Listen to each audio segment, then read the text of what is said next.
Mene yol etirge keldik. Yaşlar balalar mında. Kim nerse bilen şugullanır. Birevler binokul bilen kızlar karıylar.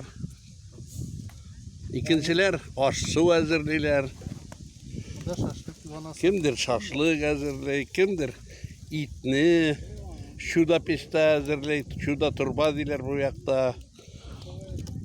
Şeyi de kaynap sığırga tura. Ustası elbette kendisine bizim Ramil.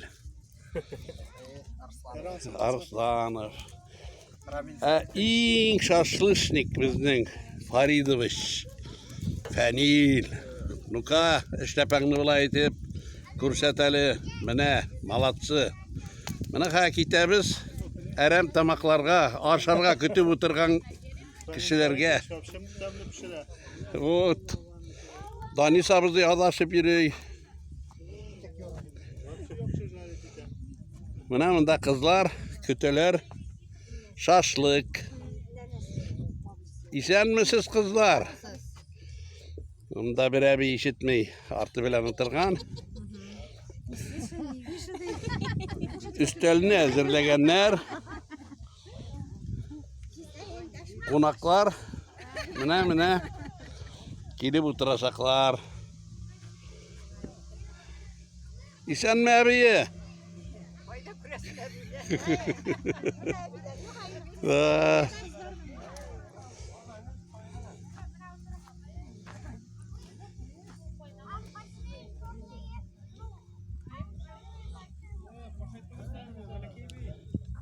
Utun kup.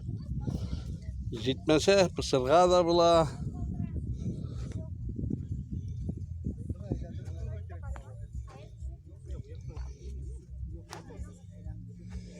Mene yemni matur. Hakidel bu ya.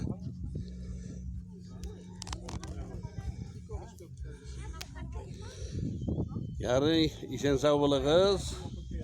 Mene şulay bizden kibik hakidel buylarında rahatlanıp yol itigiz.